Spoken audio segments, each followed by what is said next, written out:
Este es un video corto de apoyo al tema 2, medición de distancias directas. En un inicio vamos a hacer una breve descripción de lo que es un terreno, un lote y un predio. Un terreno o lote es un espacio definido entre límites señalados por la propia vecindad. Estos nos permiten señalar un espacio definido por medidas, pudiendo ser urbano o rural, tal cual se ve como ejemplo en la imagen. Un terreno con límites naturales es el terreno que está delimitado por elementos como estos, que son vegetación.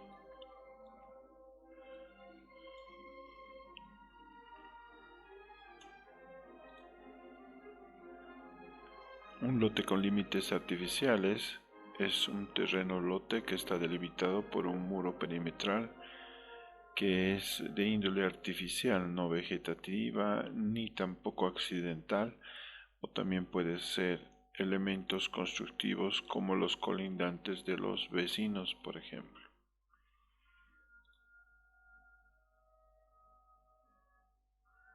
Un terreno con límites artificiales y naturales podría ser en este ejemplo el lote en el cual ha habido una apertura de vías y por lo cual el terreno o lote queda definido por la vía que ha sido aperturada en estos lugares.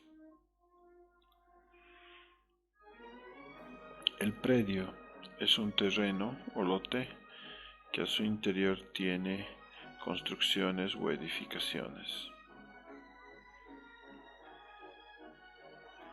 En resumen, entonces, terreno más edificación es igual a predio, tal cual se ve en este ejemplo. Ahora bien, cuando un arquitecto hace una mensura de lote, lo efectúa para realizar cierto tipo de trámite que necesita un cliente o un usuario. Estos son varios, pero vamos a puntear algunos acá para que vayamos conociendo de a poco. Tenemos trámite de regularización de lote, que es cuando algún usuario o dueño de un espacio, un terreno, no tiene la documentación al día por alguna circunstancia o quiere actualizar los datos de su terreno. Entonces ahí nos encargan de hacer un plano de regularización de lote después de haber hecho una mensura y haber evidenciado todos sus límites y su superficie útil. Este es un ejemplo de plano de lote. Tenemos varios, aquí está otro. La configuración del plano lo vamos a ver posteriormente. Ahora solo estamos señalando los ejemplos, algunos que existen aquí. Planos de regularización del lote. En este caso, este es un ejemplo interesante porque de la totalidad de esta extensión que está marcándose en verde en este momento, este era el terreno lote, pero al haberse aperturado aquí una vía en esta parte, el terreno queda dividido en dos y esta parte superior se convierte en una cesión que se ha tenido que dar a la alcaldía. Este lote está ubicado en la avenida Dorvini de Cochabamba y su afectación ha sido bastante grande. Entonces se ha regularizado este lote con la nueva dimensión y ha quedado en algo como esto, donde la cesión ya no se ha marcado. Este es un ejemplo también muy adecuado de un plano de lote con curvas de nivel. Las curvas de nivel son estas líneas que son elementos que nos marcan o nos describen que este terreno tiene pendiente. La pendiente es ascendente desde esta vía en este sentido. Esto es algo que vamos a ir viendo posteriormente en la asignatura. Este es un plano de lote del área rural, para lo cual se hace un trámite ante este organismo del Estado, que es el Instituto Nacional de Reforma Agraria de Bolivia, mediante el cual se puede proceder a regularizar planos de lotes de superficies extensas que están en área rural y no en mancha urbana. Este trámite no se hace directamente como profesionales arquitectos, sino que se tiene que contratar a un topógrafo titulado o a un ingeniero que pueda tratar o que esté habilitado para poder hacer este tipo de trámites. Este es el plano final que termina el trámite justo de regularización y lo emite este organismo, el INRA. Otro de los trabajos que se puede hacer en cuanto al trámite de lotes es la subdivisión de un lote o la anexión de un lote. También se puede hacer ambos al mismo tiempo.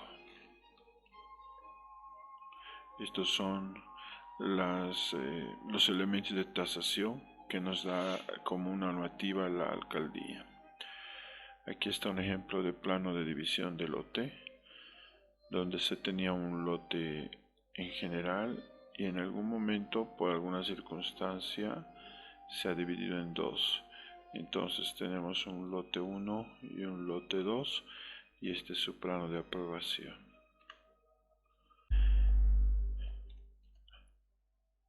Aquí tenemos un espacio en todo el lado de una manzana que por alguna circunstancia ha tenido que ser dividido o parcelado. Entonces el trámite aquí empieza en la regularización del plano y la división. Los nuevos usuarios o dueños de cada uno de estos espacios después tienen que hacer un trámite de regularización del lote individual, como los primeros ejemplos que hemos visto. Este es otro trámite de anexión del lote. En este caso,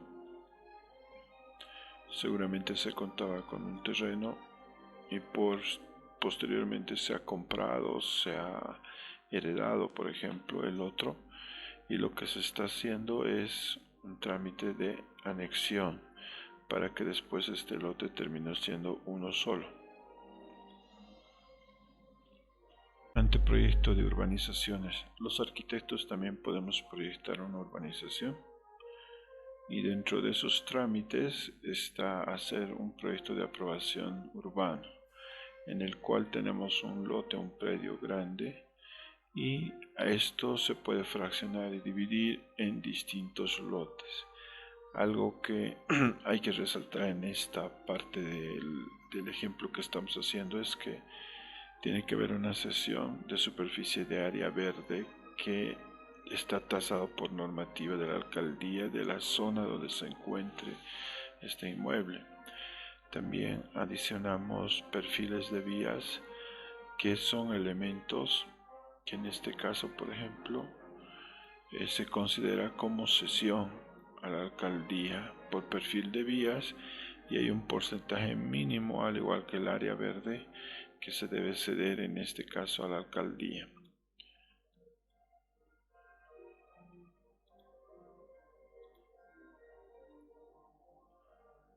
Los planos georreferenciados por lo general se trabajan y se presentan cuando el terreno o el lote está en zona agrícola, no en mancha urbana.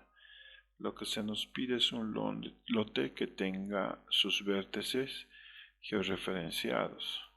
Esto quiere decir que cada uno de sus vértices tiene una referencia en latitud, en longitud y en referencia azimutal. También tenemos la distancia en este caso de cada uno de los lados. Este es un plano previo que se presenta justamente al Instituto Nacional de Estadística para hacer este trámite.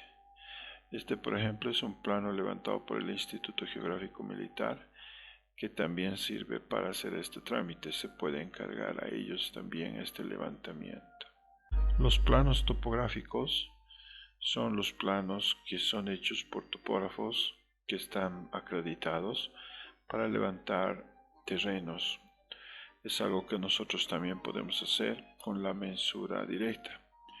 Este es un plano de ese tipo en el cual el carimbo es muy similar al de los arquitectos y solo nos sirve en este caso como referencia legal y también como referencia para luego hacer la transcripción y el trámite de regularización del lote como arquitectos, por ejemplo. Ahora bien, ¿cuáles son los elementos principales que componen todos los ejemplos que hemos visto anteriormente?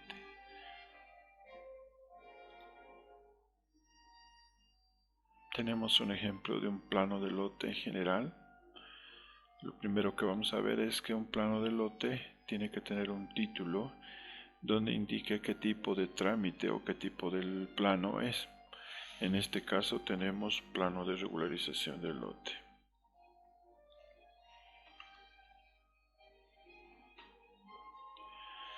En un plano de lote importante siempre denominar quiénes son los colindantes o dueños de los colindantes.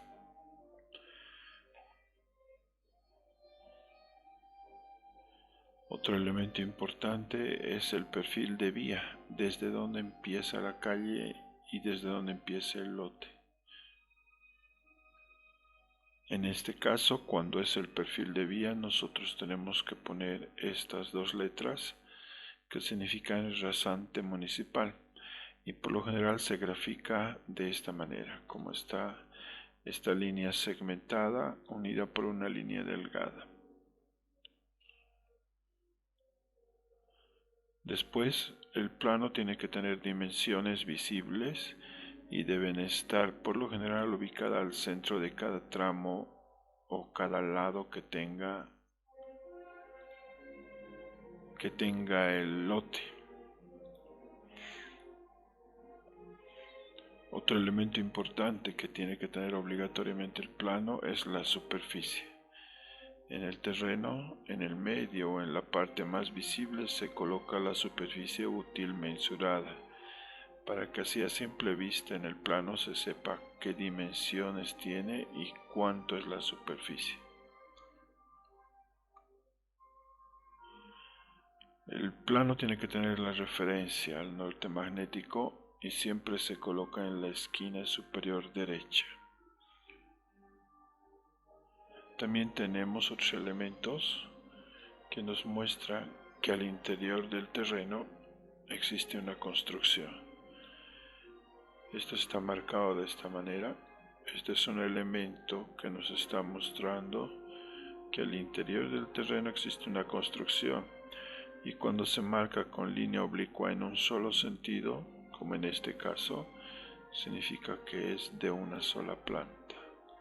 En caso de que se marcara en sentido oblicuo en ambas direcciones, se trata que es de una construcción de dos o de más plantas.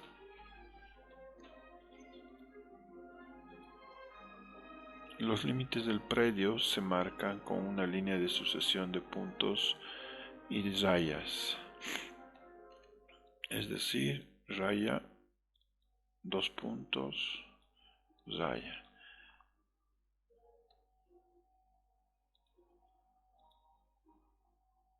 Ahora pasamos a la siguiente parte.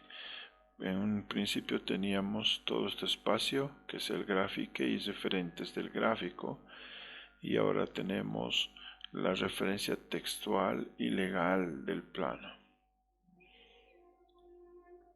Tenemos un carimbo donde figura inicialmente el nombre del propietario, propietarios del predio lote. A continuación hay un espacio para la firma y sello que da el aval el arquitecto de este plano o de este documento. La relación de superficies se refiere a los elementos que hacen la superficie del terreno según ciertos parámetros. Por ejemplo, tenemos según escritura, que es un tema legal, donde está inscrito la superficie que se ha vendido, por ejemplo, comprado legalmente el terreno. Viene el profesional arquitecto y hace la mensura vuelve a medir el terreno y verifica si estos dos valores están de alguna manera cambiados o modificados. Después tenemos una superficie de afectación en caso de que la mensura nos diera un valor mayor o menor al de escritura. Por último, se tiene en este caso la superficie útil del predio o lote. No siempre se usa solo estos 4 parámetros, también se usa otros, pero estos son los más simplificados. A continuación viene el sello del Colegio de Arquitectos y el plano de ubicación, que tiene que ser muy detallado para poder ubicar en la mancha urbana el terreno, lote o predio. También se adicionan los datos de ubicación como municipio, zona, distrito, calle, avenida, etc. Por último tenemos la escala presentada, que es un elemento importante para poder valorar a simple vista este plano. Muy bien, aquí concluye esta parte de la presentación.